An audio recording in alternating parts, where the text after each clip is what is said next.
మాజీ మంత్రి గుడివాడ అమర్నాథ్ ఏపీ రాజకీయాన్ని సినిమాలతో పోలుస్తూ ఒక అదిరిపోయే డైలాగ్ కొట్టారు. సినిమా అంతా విలన్ తో తన్నులు తిని క్లైమాక్స్ లో హీరో గెలుస్తాడు.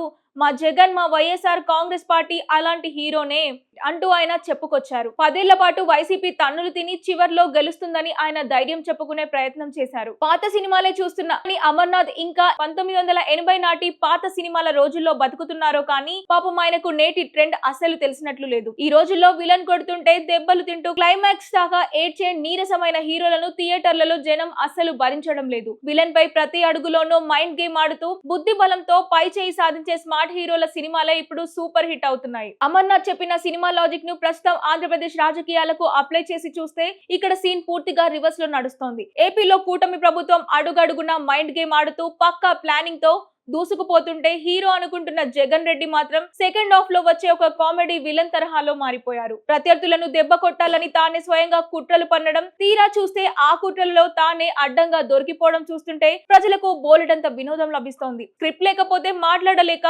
పక్కనున్న వారు చెబితే గాని డైలాగులు గుర్తురాని పరిస్థితి చూశాక కూడా అమర్నాథ్ కు అలా ఎలా చెప్పాలనిపించిందో అర్థం కావట్లేదు. నిజానికి సినిమాలో ప్రతి అడుగులోనూ తప్పులు చేస్తూ ప్రజలను వేధిస్తూ క్లైమాక్స్ లో అడ్రస్ లేకుండా పోయే క్యారెక్టర్ విలన్దే. గత 5 ఏళ్ల పాలనలో చేసిన ల్యాండ్ టైటిలింగ్ యాక్ట్, మద్యం కుంభకోణాలు, ఇసుక దోపిడీలు వంటి విలనిజం చూసే ప్రజలు గత ఎన్నికల్లో వైసీపీని 11 సీట్లకు పరిమితం చేస్తే థియేటర్ నుంచి బయటకు పంపించేసినట్టేగా. ఇప్పుడు విపక్షంలోకి వచ్చాక కూడా నియోజకవర్గాల్లో అలజడులు రేపడం, విగ్రహాలు కూల్చడం వంటి ఫ్యాక్షన్ ఐడియాలతో మళ్ళీ పాత విలన్ బుద్ధులనే ప్రదర్శిస్తున్నారు. తాను సేఫ్ జోన్ లో ఉంటూ సొంత పార్టీ ఇన్ఛార్జీలను కేసుల ట్రాప్ లోకి నెట్టేస్తున్న ఈ టెక్నిక్ ఏ సినిమా హీరోకి ఉండదు. సినిమా ఏదైనా ఎండ్ కార్డ్ అనేది విలన్ పతనంలోనే ముగుస్తోంది. గుడివాడ అమర్నాథ్ గారు ఊహించుకుంటున్నట్లు వచ్చే ఎన్నికల్లో వైసీపీ అంతంతోనే క్లైమాక్స్ ఉంటుంది. పగా ప్రతీకారం కుట్రలతో సాగే వైసీపీ స్క్రిప్ట్ కు ప్రజలు ఎప్పుడో విసిగిపోయారు. వచ్చే ఎన్నికల నాటికి ఈ పొలిటికల్ డ్రామాకు పక్కాగా శుభం కార్డు పడడం, విలన్ గ్యాంగ్ శాశ్వతంగా